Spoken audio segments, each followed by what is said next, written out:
മലപ്പുറം ചങ്ങരംകുളം ടിപ്പു നഗറിലാണ് നവവധുവിനെ സ്വന്തം വീട്ടിൽ തൂങ്ങി മരിച്ച നിലയിൽ കണ്ടെത്തിയത്. ചങ്ങരംകുളം ചിയ്യാനൂർ സ്വദേശി അരുവായിൽ അസറിന്റെ ഭാര്യ അസ്ന എന്ന 20-കാരിയാണ് മരിച്ചത്. 2 ദിവസം മുൻപ് ടിപ്പു നഗറിലെ സ്വന്തം വീട്ടിൽ നിൽക്കാൻ വന്നതായിരുന്നു അസ്ന. കഴിഞ്ഞ ദിവസം രാവിലെ വീടിന്റെ മുകളിലെ നിലയിലെ കിടപ്പുമുറിയിൽ തൂങ്ങിയ നിലയിൽ കണ്ടെത്തുകയായിരുന്നു. ഉടൻ വീട്ടുകാരും നാട്ടുകാരും ചേർന്ന് ചങ്ങരംകുളത്തെ സ്വകാര്യ ആശുപത്രിയിൽ എത്തിച്ചെങ്കിലും ജീവൻ രക്ഷിക്കാനായില്ല. 6 മാസം മുൻപാണ് അസറും അസ്നയും വിവാഹിതരായത്. എടപ്പാളിൽ സ്വകാര്യ സ്ഥാപനത്തിലെ ജീവനക്കാരനാണ് ഭർത്താവ് അസർ. ഇരുവരുമായി എന്തെങ്കിലും കുടുംബ പ്രശ്നങ്ങളോ തർക്കങ്ങളോ ഉള്ളതായി അറിവില്ല. മൃതദേഹം നടപടിക്രമങ്ങൾ പൂർത്തിയാക്കി പോസ്റ്റ്മോർട്ടത്തിന് ശേഷം ബന്ധുക്കൾക്ക് വിട്ടു നൽകി. സംഭവത്തിൽ ചങ്ങരംകുളം പോലീസ് അസ്വാഭാവിക മരണത്തിന് കേസെടുത്ത് അന്വേഷണം ഊർജിതമാക്കിയിട്ടുണ്ട്.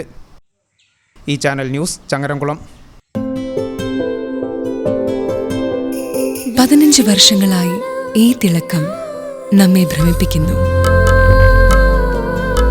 15 വർഷങ്ങളായി ഈ വ്യത്യസ്തത നമുക്ക് ആത്മവിശ്വാസം നൽകുന്നു. 15 വർഷങ്ങളായി നമ്മുടെ ആഘോഷങ്ങളിൽ ഈ പാരമ്പര്യവും പങ്കാളികളാണ്. ഒരു ദേശത്തിന്റെ ആഭരണ സംസ്കാരം രൂപപ്പെടുത്തിയവർ. ഞങ്ങളെപ്പറ്റി നിങ്ങൾക്കല്ലേ കൂടുതൽ അറിയുന്നത്? പരിശുദ്ധിയുടെ സുവർണ പാരമ്പര്യം. Hayat golden diamonds, Valanchery.